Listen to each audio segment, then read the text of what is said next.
Kero iko kwa wazee wa Minduro juu ya bima au juu ya utambulisho wa kupata huduma za afya kutoka kwenye zahanati zetu ambazo zinatupa huduma hizo.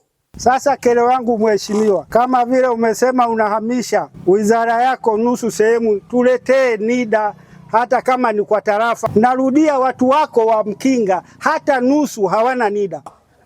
Chonde, wewe ni mzee wetu tena baba yetu, tunakuomba sana sana sana, tusiumize vichwa kwa kutaka barabara yote ishe. Jengeni kipande cha kutoka Tanga mpaka Maramba mpaka Daruni mpaka huko Mashewa Korogwe, barabara tafani imeisha.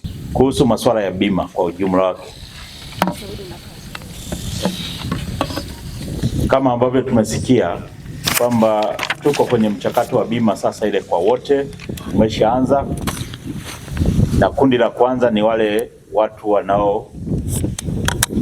walioko kwenye tasafu, na orodha zimeanza kuchukuliwa. Naomba niwaambie ndugu zangu, masikitiko tulionayo wilayani ni hayo, kwamba tulitakiwa tuandikishe watu 5,000 walioko ndani ya orodha ya wale watu wanaohudumiwa na tasafu, lakini mpaka sasa ni watu 1,000 na muda umekwisha. Watu 4,000 hawakupata nafasi hiyo, lakini sababu kubwa tuliopewa ilikuwa ni mwitikio mdogo wa watu kujitokeza kujiorodhesha. Jitihada zinafanywa, kama ikionekana inafaa kutoka mkoani, basi wale wataalamu warudi kwa uandikishwaji. Naomba nitoe wito tu kwamba mkisikia inatangazwa tenda, basi wale watu ambao walikuwa wanahudumiwa na tasafu wajitokeze kwa wingi. Ni bima kwa wote ambayo wao wamepewa heshima ya kulipiwa na serikali. Kuhusu swala la NIDA, mzee wangu ameliongea kwa uchungu sana. Naomba nikiri kwamba kila ninapokwenda katika vijiji vyote nilivyofanya mkutano, swala la NIDA litajitokeza.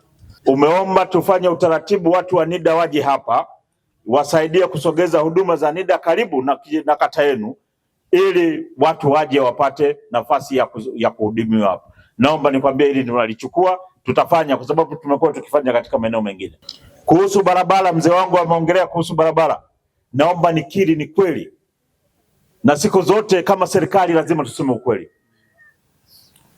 na kwamba Chama cha Mapinduzi kimeweka barabara hii kwenye ilani ya uchaguzi ya chama hiki. Utekelezaji umekwisha anza, na kwa sasa imeshafika kwenye hatua ya mwisho. Mkandarasi ameshapatikana. Kinachoendelea ni hatua za mwisho za kujenga kilomita 10. Na sisi serikali imetupenda Wanamkinga, kwa sababu hii Mabukweni ingeanzia Mabukweni kule ni upande wa nini? Si Tanga ile. Ingekuja kilomita 10 ingekuwa wala haijaingia pale Gombero. Serikali ikasema hapana, hiki kipande cha kilomita 10 kikae ndani ya Mkinga. Ndio maana wanajenga kutoka wapi? Kutoka Maramba kuja mpaka wapi? Mapatano. Hizo kilomita 10 kwa awamu ya kwanza. Na bahati nzuri waziri mkuu juzi ametoa maelekezo kwa serikali kwamba kwa wizara ya ujenzi kwamba watakapomaliza mchakato wa hizo kilomita 10 za pande zote, sisi huku na kule Lusho na wapi Korogwe, basi awamu inayofuata ni barabara nzima iwekwe mkandarasi. Kwa hiyo tunaamini mchakato utakaofuata wa pili baada ya kilomita 10 hizi itakuwa ni mchakato wa barabara nzima wa kilomita 120 ambazo zinaigusa barabara hii nzima. Kwa hiyo tuendelee kuvuta subira.